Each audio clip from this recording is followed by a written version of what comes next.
Hi, welcome back. This is Dr. Ron Jadhav, and we're going to talk about chapter 6. Okay, after a review of chapter 1 to 5, now we are have a very good understanding of what environmental health is, right? So, in chapter 5, we looked at biological pathogens. In chapter 6 and chapter 7, we're going to talk about the chemicals that can cause uh, adverse effect on health. Okay, so first you need to understand that not all chemicals are bad. Okay, otherwise we wouldn't be using chemicals for anything at all. Okay, what we have to do is basically limit the exposure to toxic chemicals. Okay, certain chemicals could be very toxic, but they are very useful for human society to be functional. So what do? We minimize the toxicity of that toxic chemical to us using the technology. Okay. So, but in any case, we have to use less toxic chemicals in lieu of toxic chemicals, um, hoping that it would do same job for us. What type of job? We are surrounded by chemicals, right? So your day starts with drinking coffee, right? Coffee has almost 100 chemicals. Okay, one of the very important one is caffeine, which is highly addictive. Um, so we have chemicals everywhere that you're surrounded by your coffee mug, your backpack, the electricity, light, um, all different type of things.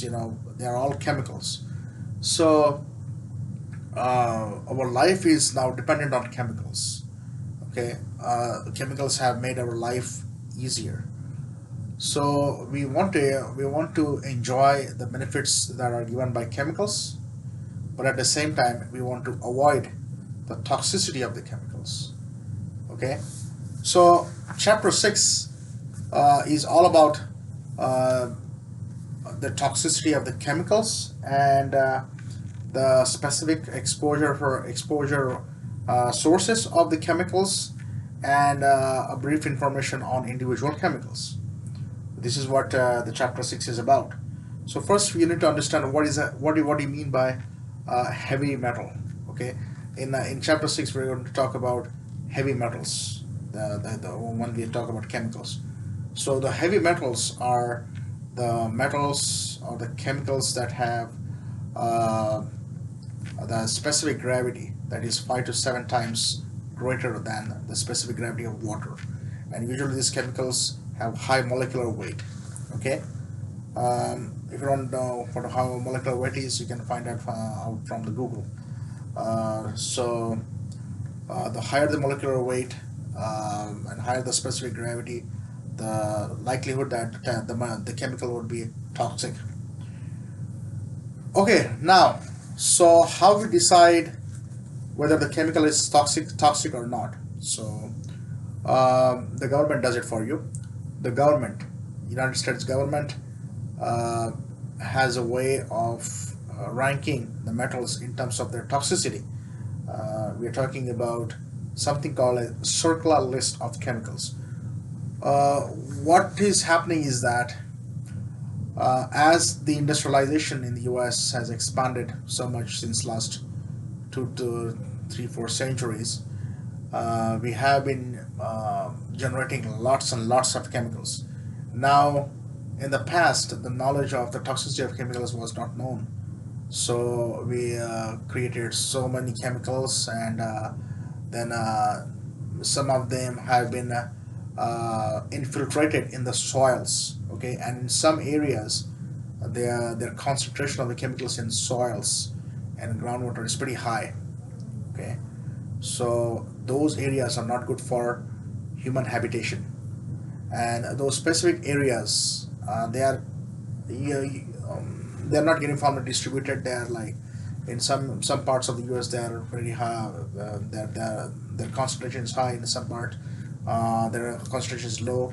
Even in Fresno City, we have 2 or 3 sites which have high concentration of chemicals, which are referred as brownfields or superfund sites.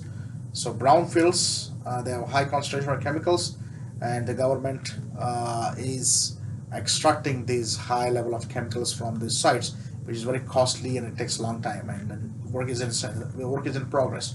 So we have around 1,500 of these sites currently in the U.S., all over the U.S. And what they do is basically they try to study what chemicals are found at those sites.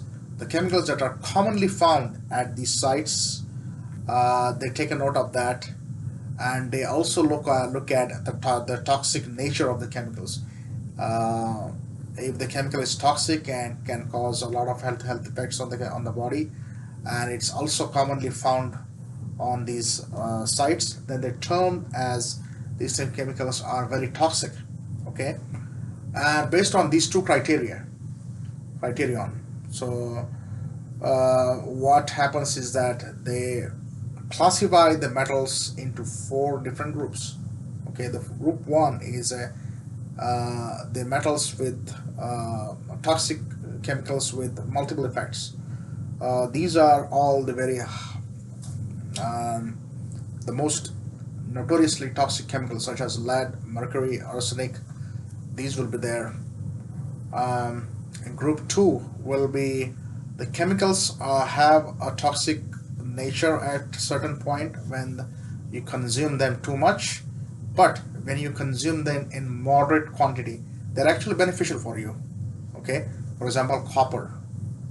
Okay, for example, iron. Okay, iron is extremely important for oxygen transport in the body. Deficiency of iron causes anemia. Iron and other things, copper, they're important. So that's group two. Group three is metals that we use for medical therapy, such as aluminum, lithium, these metals. And group four is materials with a very low amount of toxicity. So as you see that as the toxicity decreases with groups, group one has highest toxicity, two is medium level toxicity, three is very low, and fourth is actually very minor, negligible amount of toxicity. We're not going to talk about group four. We just want to focus on group one and a very little bit of group two and almost just one metal in group three. Okay, so after this, so this is a criteria of toxicity. Then we have some specific stuff about the toxicity of metals. So toxicity of metals is heavy metals, toxic metals is different for different people. So for example, for women, even men and women have same amount of exposure. Women have a very severe type of health effects because of the biology. Okay, um, and you can see the reasons in the text. For kids, it's the same thing. For children, the health effects are even severe compared to adults, because children are body size is small, and also they consume a lot more than the capacity of adults. So there is a high amount of boluses going in the body and things like that. So there are differences. Uh, Chemicals that can some of the heavy chemicals such as mercury and lead can easily cross a placental barrier and blood-brain barrier. So they can cross, so they can, even though if the mom is pregnant and if she's having exposure to mercury, then the child that is growing in her belly will have exposure to mercury, and mercury can cause a very severe type of health effect among that child, specifically on the brain, and can cause learning difficulties and all other types of things. So it is very important that the prevention against these toxic chemicals has to be implemented. Now we talk about a very important concept of bioaccumulation. So the heavy metals have the tendency to bioaccumulate, which means is that once they are in the body, they are there forever. So they are very hard to uh, they cannot be digested in the body. They cannot be taken excreted out from the body. So they will be deposited in the body, in the bones or in the blood cells or any target organs such as liver and so on and so forth. So and the more the exposure is, the exposure adds up. So uh, once the exposure is stopped, then that level of whatever accumulated, it will remain that level for throughout the life. If it's growing, exposure is continuous, then it will quickly add up, and it's going to be a difficult situation in the future. So it is very important that chemical exposure should be avoided. If it's already exposed, then it should be stopped. Otherwise, it will keep adding up.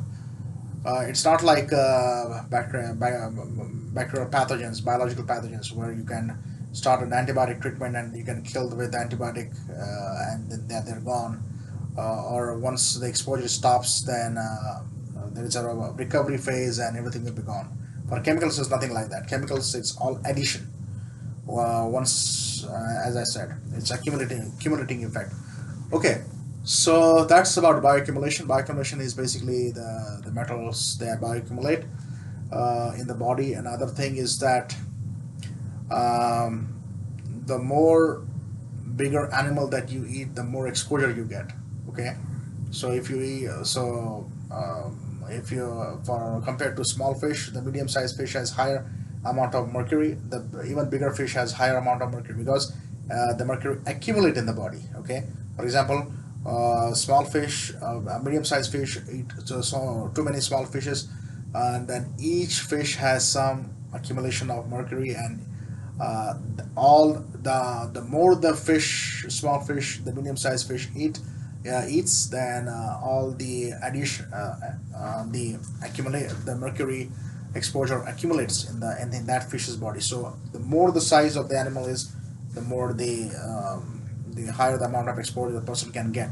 That's why pregnant women are prohibited eating certain types of fish, such as white tuna and things like that. So that's bioaccumulation differences. Then there is a media, environmental media that you need to know.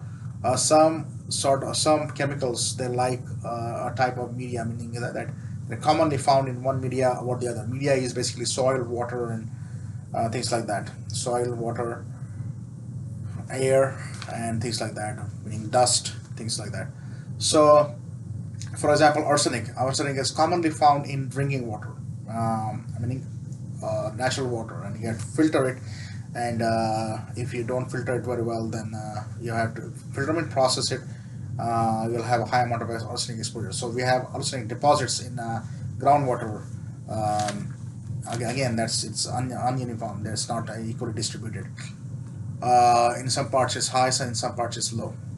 So we have a standard for arsenic contamination in drinking water, and we have to bear with the standard. Otherwise, people have arsenic type if health effects that are pertaining to arsenic.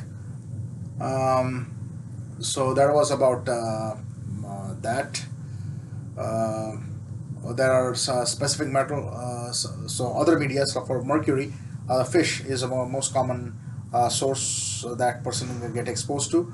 Arsenic can also be exposed to like gold mines. Arsenic is a byproduct of for gold mine operations. So when they are digging these mines and explode,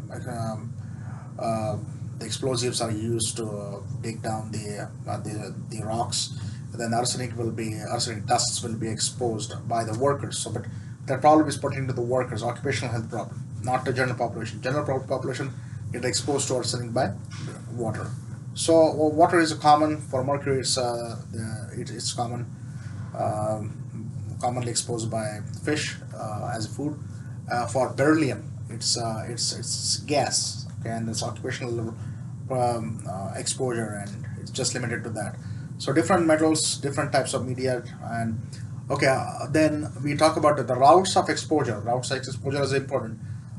You get exposed by inhalation, where you accidentally happen to inhale the toxic fumes of metals. That's inhalation, which means that it's inhale, and then the lungs, and then the respiratory system issues. Ingestion, when eating the food, eating a toxic metal in the form of food. So that's ingestion. That gets into stomach. Then stomach acid HCl acts on it, and then it's absorbed, and then it's transported to different type of or target organs. Um, the metal. And then the third route is dermal exposure. Dermal exposure is skin exposure. So the dusts, toxic dusts, are settled on the skin, and then because of toxicity, they're going to tear the skins, and there are 7 layers of skin. Takes a time. So dermal exposure is a most strongest barrier, and inhalation is the weakest barrier. Once they are inhaled by lungs, then quickly goes to the circulation system, and it can basically whatever route the metal chooses, it ends up in circulation system. So the faster it ends up in circulation system, the greater the impact. So inhalation is the fastest, dermal exposure is slowest, and the stomach is the medium level. Okay, it takes 3 to 4 hours before after you eat, before it gets into circulation. That's about the different routes. Try to do those routes, meaning memorize those routes. Then we have individual chemicals: arsenic, mercury. Then we have lead. We do those chemicals very well. Then you have aluminum. Aluminum is we found that it's associated with Alzheimer's disease, which is used in medical therapy. Aluminum is used in medical therapy, such as capsules and capsule foils and things like that. And then we have the metals with some toxic nature, but moderate level exposure is good for us. For example, copper and copper and iron. Okay, so if you have deficiency of iron, you got anemia. But you have high intake of iron, then you can get something called hemochromatosis, which is a tumor of adrenal gland, and that could be a very toxic type. That could be a serious type of health problem. Um, Copper is the same thing. If you have less amount of copper that you're taking, then you have vitamin deficiencies. But if you are getting a lot of copper is an essential metal that the body needs for so many different things.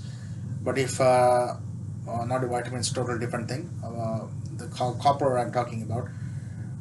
If you have too much of exposure to copper, then it will accumulate in the liver, and it will cause something called Wilson's disease, and can cause liver failure. So both of these situations are not good. So you have to have a medium level exposure to these chemicals. So it's sort of like balancing is important, and the physician can decide what dose is good for you. Okay, so and then all these metals that we talked about, lead we have talked so many times, and you can read from the books. Mercury, same thing. Remember about methylation. So elemental mercury, it's not as toxic, but it becomes very toxic from a procedure called methylation. So methylation happens from a bacteria that add the methyl group to the mercury and making it even more toxic. And then that and also as it's heavy metal, it's a bioaccumulates and toxic type of mercury. When it bioaccumulates, can cause a very lots of health impacts, and you can read the health impacts from the book.